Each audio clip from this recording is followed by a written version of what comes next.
to da na ulicama Srbije u novembru najverovatnije neće biti vozila za obuku vozača, autoškole, ali i nadležni, znani su još pre 5 meseci, kada je produžen rok za dobijanje dozvola za rad. Pravilnikom o osposobljavanju kandidata za vozače, autoškolama se propisuju brojni uslovi za čije je ispunjenje rok bio 25. oktobar. Da je taj rok bio dovoljan, smatra načelnik odeljenja u Agenciji za bezbednost saobraćaja Zoran Alimpić i kaže da do otpora dolazi uvek kada se uvodi neki red. Mi smo do sada imali anomaliju da imamo praktično, da smo imali pravna lica koja imala su samo jednog zaposlenog, jednog instruktora, mogla su da se bave osposobljavanjima, da nemaju ni jedno vozilo na ime tog pravnog lica. Imali smo situaciju da se poslovne prostorije nalaze u praktično stambenim prostorijama, u dnevnim sobama, tako da to nisu bili odgovarajući uslovi. Iz zajednice Autoškola Srbije kažu da rok od 1,5 godina ipak nije bio dovoljan.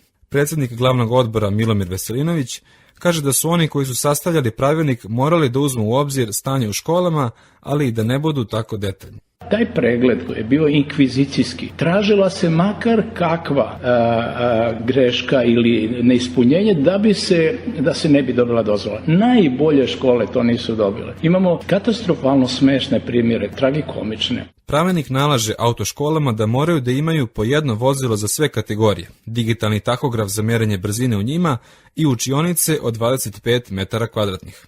Načelnik odeljenja u Agenciji za bezbednost saobraćaja Zoran Alimpić ističe da se škole ipak najviše žale na plaćanje takse od 80.000 dinara za dobijanje ili produžetak dozvole, kao i na adaptiranje poligona. Problem koji je vezan za poligone, koji oni ne moraju da imaju u vlasništvu, te poligone može koristiti više pravnih lica koje se bave osposobljavanjem i on može predstavljati problem zbog prostora koji treba poligonskih radnji koji treba se isprovode, zbog nedostatka prostora u većim gradovima kao što je Beograd. Zajednica Autoškola Srbije uputila je dopis predsjedniku vlade Ivici Dačiću sa zahtevima za deblokadu rada autoškola.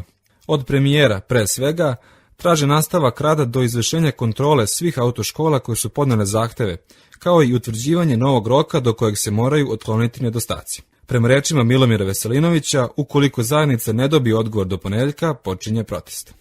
Taj protest zamišljam i sugerišem kao jedan od čelnih ljudi tu da bude miran, da ne ometa saobraćaj, da upozori građanstvo i kandidate koji su sad oštećeni, da autoškole za to nisu krive i da izgovori o tome, imali ste pre godinu dana i tako dalje, da ih razgolitimo sve, da vidimo ko je šta uradio. U proteklih 10 dana oko 300 autoškola podnelo je zahteve za dozvole za rad, a očekuje i kontrola inspektora MUP-a koji će proveravati da li su ispunjeni svi uslovi iz pravilnika.